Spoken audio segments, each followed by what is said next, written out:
Y todo tiene un principio. La natividad no es lo mismo que la Navidad. De hecho, la Navidad es la fiesta que celebra, que conmemora la natividad.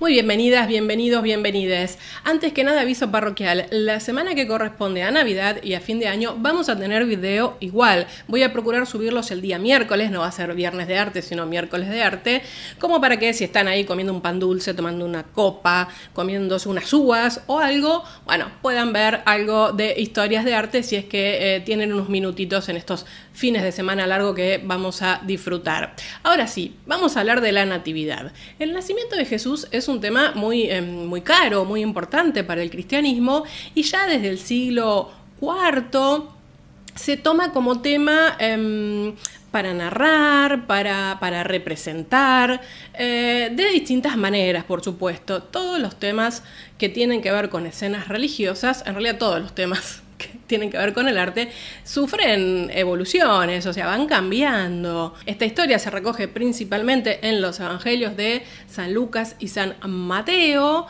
en distintos momentos de la historia, ya lo vamos a repasar, y como tema importante para difundir el cristianismo, la venida de Cristo al mundo, bueno, se empieza a representar de distintas formas. Por supuesto, de la natividad se habla en la pintura, en la escultura, en todo lo que a ustedes les puede ocurrir, en realidad, ahora que lo estoy pensando, porque pensemos en los pesebres, ¿no? En los belenes para los españoles. Bueno, esas son figurillas que uno arma y construye a nivel escultórico en su casa para recordar este momento. Esta historia de los belenes fue algo que fomentó mucho, que le dio un impulso muy grande en San Francisco de Asís.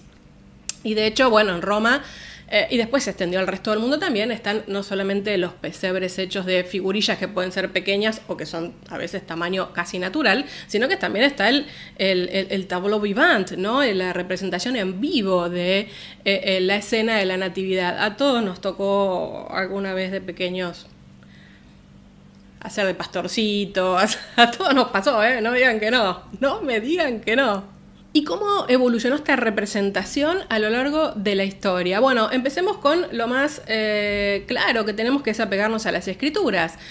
Todo comienza con el Evangelio de San Lucas, donde dice que José tiene que volver a Belén con su mujer María, embarazada, ya estaba encinta, porque había un censo. Bueno, esto es algo súper debatible, ¿no? Pero lo que a mí me interesa es que, por ejemplo, la historia de viaje hacia Belén es algo muy poco representado en el mundo artístico occidental. Sí se retoman algunos frescos bizantinos. Se supone que, bueno, José llega a Belén, no encuentra posada y María termina alumbrando en un pesebre. En ese momento se le aparece la anunciación a los pastores, que van ahí al pesebre y encuentran al niño envuelto, recién nacido, iluminando todo ese espacio. Y hasta acá llega San Lucas. Luego de eso, Mateo retoma esta historia e incluye a los magos de Oriente, que ellos ya habían visto una profecía, y cuando nace Jesús, se les aparece una luz, una estrella, un fenómeno en el cielo, el cual ellos siguen hasta llegar supuestamente a conocer al rey que había nacido. Ahí se acercan al palacio de Herodes y Herodes le dice: ¿pero quién es ese? Entonces le dicen: síganlo, cuéntenme dónde está. Y después viene toda una historia un poco más trágica, ¿no? Cuestiones que, bueno, los magos de Oriente llegan y presentan sus ofrendas al recién nacido. Más o menos un resumen más que rápido de la historia de la natividad que aparece en la Biblia, que después se imaginarán que esto se retoma muchas veces. De hecho, ya vamos a llegar a eso. Hoy no me voy a meter con todas las representaciones de la natividad porque el tema cambió muchísimo. Sí, quiero avanzar desde el cristianismo primitivo hasta llegar al retablo que les propongo que estudiemos un poquito hoy, que es una maravilla. Con lo cual, Renacimiento, Barroco y lo vamos a dejar para otra oportunidad. Ya en el cristianismo primitivo, en lo que se llama arte paleocristiano, aparece la representación de la natividad de una manera muy sencilla. Lo más común es que aparezca el niño envuelto en pañales, digámoslo, en mantas, y los animales. Ya por ejemplo en este sarcófago del siglo IV en Milán vemos justamente esta representación muy esquemática. Noten que no está ni María, ni José, ni los pastores, ni los ángeles. Está el asno y está el buey. ¿Y por qué? Porque nunca, de hecho siempre estuvieron, ¿no? Nunca dejaron de estar. ¿Por qué es tan importante que estén estos dos animales? Bueno, hay una frase que dice: el buey conoce a su dueño y el asno el pesebre de su amo. Estos son versículos tomados del Antiguo Testamento. Y es muy importante porque estos dos animalitos representan de alguna manera determinados pueblos, tienen una connotación bastante más profunda de lo que uno imagina, por eso no puede no estar en una natividad. Es algo que, si bien se toma del Antiguo Testamento, nunca se discutió por los teólogos porque de alguna manera, en esencia, representan al pueblo judío y a los pueblos paganos.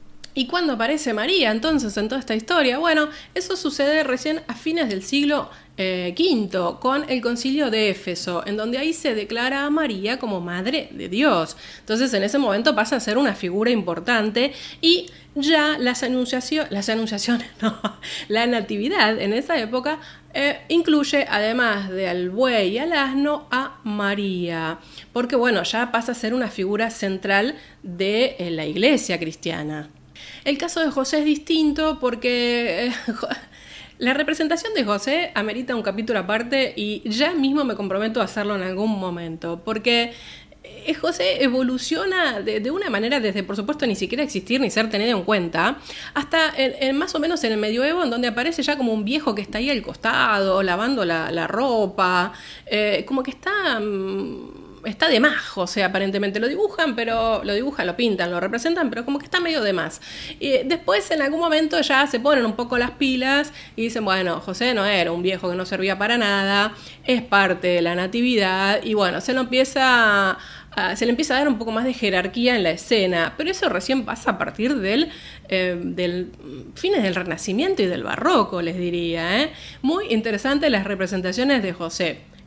Compromiso, lo vamos a retomar. ¿Y qué pasa del otro lado? ¿Qué pasa en Bizancio? Bueno, vamos a Palestina al siglo VI, que es ahí donde se empieza a conformar la típica representación que no ha cambiado muchísimo hasta hoy en el lado oriental, digamos, con algunos elementos que acá en Occidente quedaron diluidos hace ya bastantes siglos. En esencia, y para empezar, el pesebre es una cueva, y es una cueva que está geolocalizada hoy por hoy en Belén, en donde está la iglesia de la Natividad. Ahí aparece María aparece recostada, es decir, acaba de parir, con lo cual está como agotada, tirada ahí reposando sobre un cojín o sobre una especie de sillón. Está José, suele estar José también a un costado, que en general se toca la cabeza, es como que se agarra la cabeza José, es una postura media rara, y Jesús aparece acompañado de parteras. La figura de las parteras es algo que en Bizancio no se ha dejado de representar y que acá se ha diluido después de la Edad Media. Hasta la Baja Edad Media aparecen algunas representaciones, pero no es lo más común. De hecho, estas parteras, algunas tenían un nombre, supuestamente la principal era Salomé, y en los evangelios apócrifos aparecen.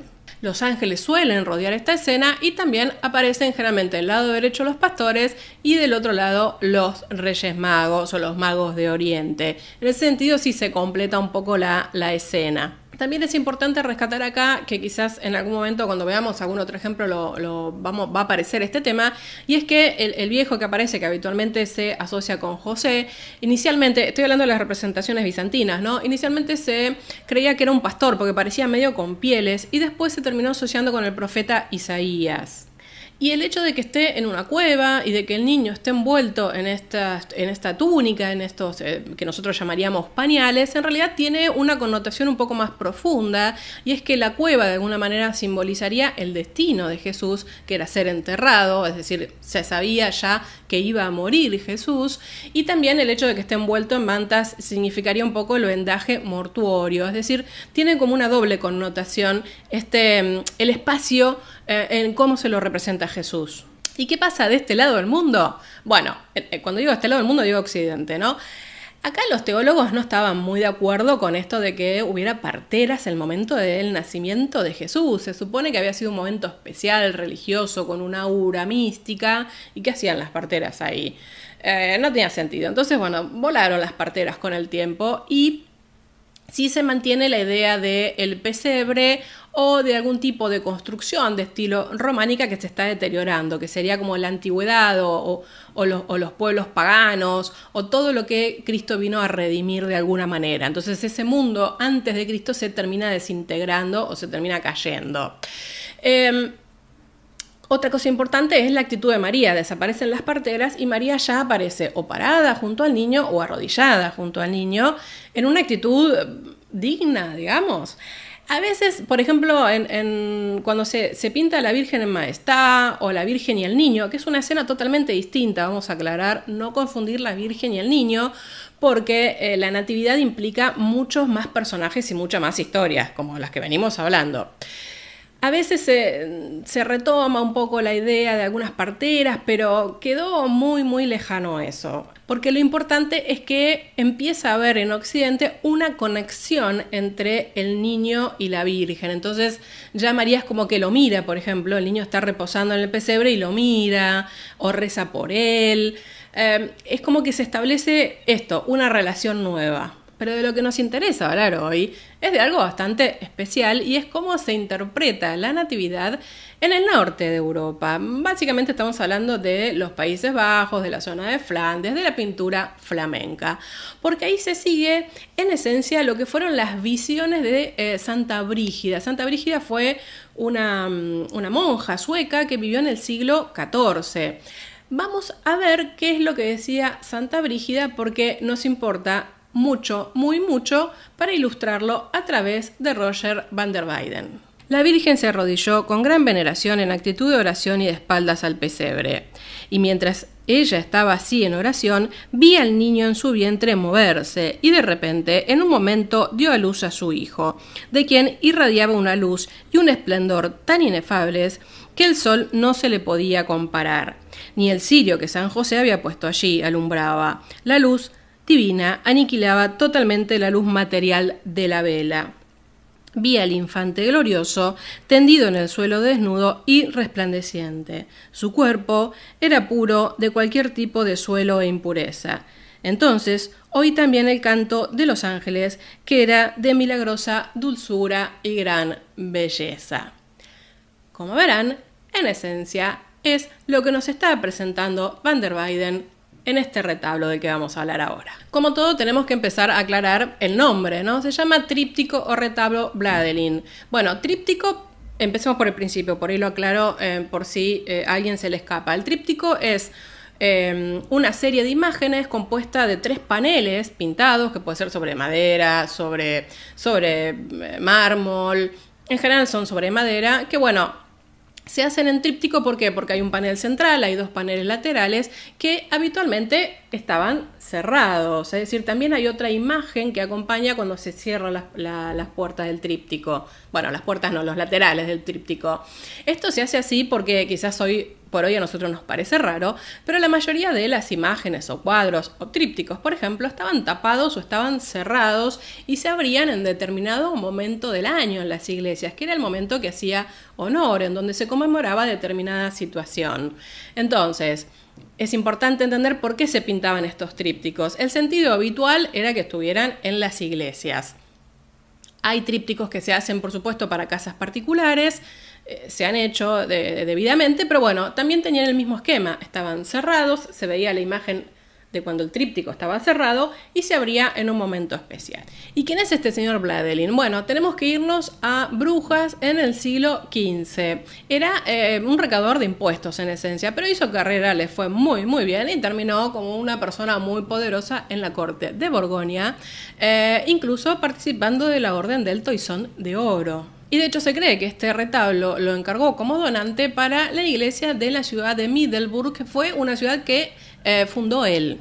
Ahora, Por supuesto, esto después se desmintió y se demuestra que en realidad es una Belén de fantasía la que hay ahí dibujada por Van der Weyden. Pero bueno, lo cierto es que en la iglesia de Middelburg, hoy por hoy, hay una copia de este retablo. Y ahora sí vamos a meternos con lo que pasa en este retablo. Vamos al panel central, que es generalmente el más, de alguna manera, el más importante o el que contiene la imagen que uno debería apreciar en primera instancia. Tenemos unas ruinas en donde está reposando el niño divino y está acompañado por María, José, 3 ángeles y, por supuesto, el donante, que están todos muy devotamente rezando hacia él. Aparecen también otros ángeles que vienen así como medio flotando, da la sensación, y al fondo del paisaje a la izquierda vemos la escena de la anunciación a los pastores. Del lado derecho lo que vemos básicamente es la vista de esta ciudad que en realidad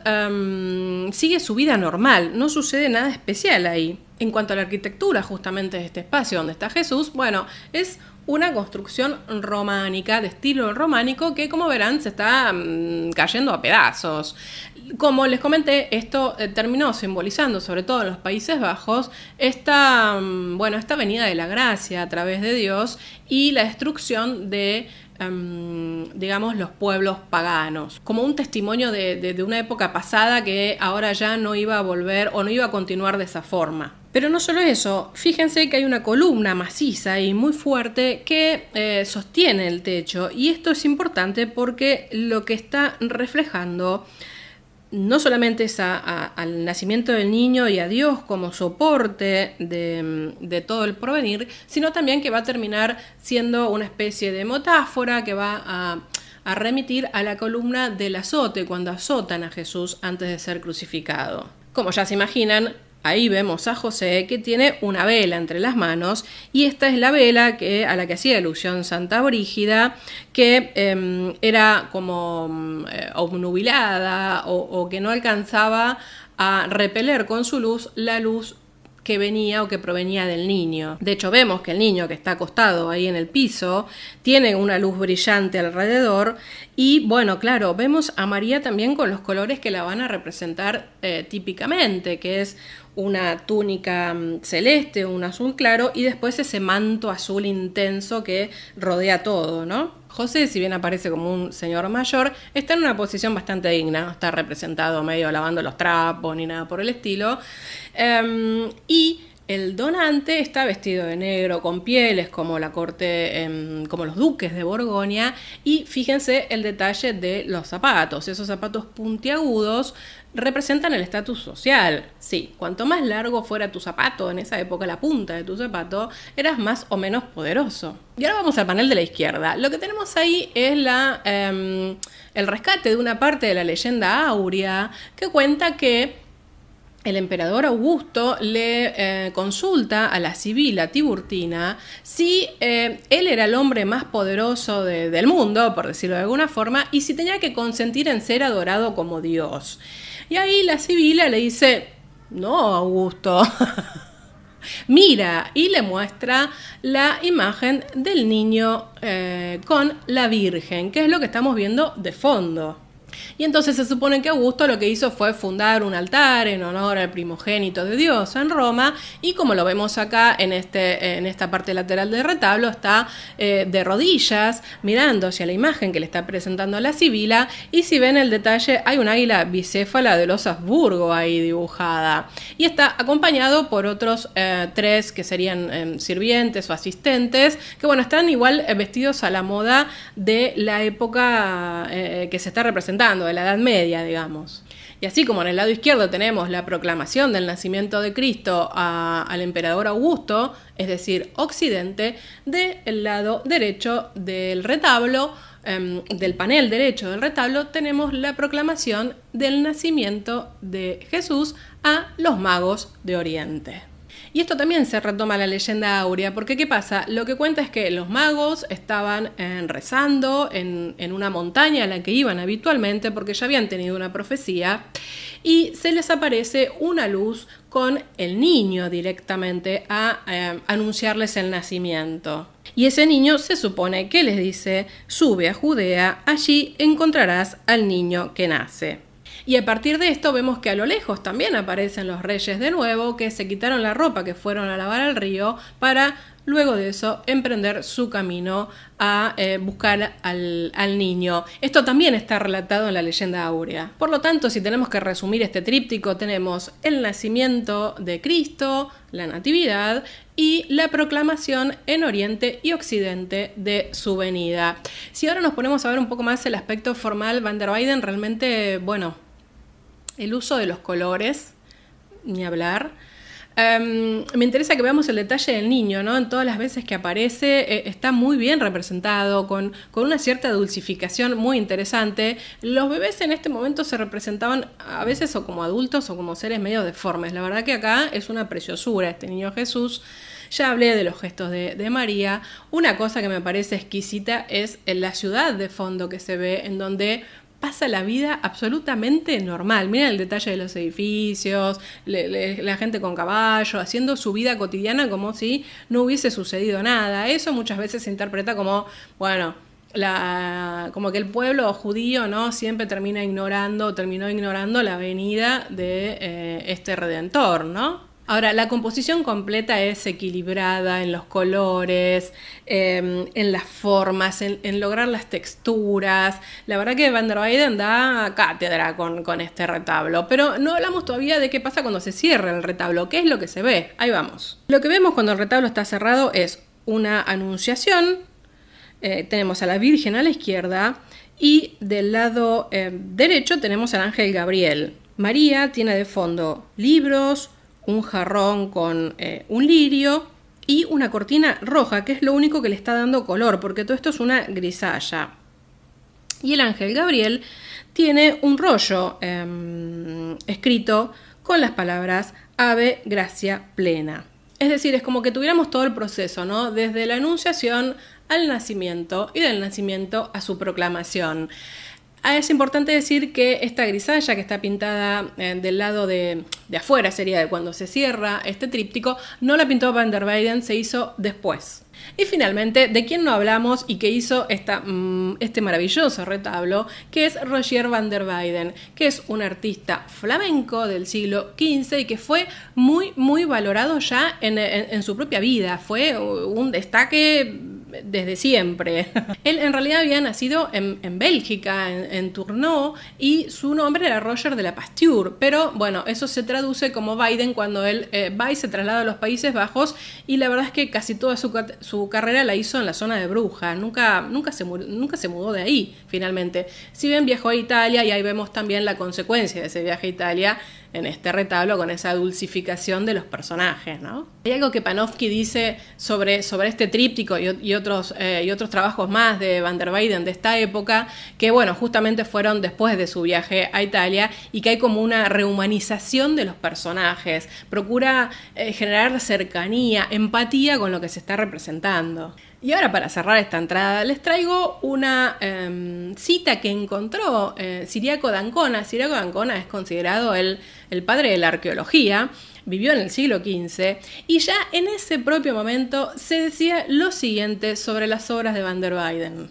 porque se ven vivos los rostros que respiran y que quería mostrar.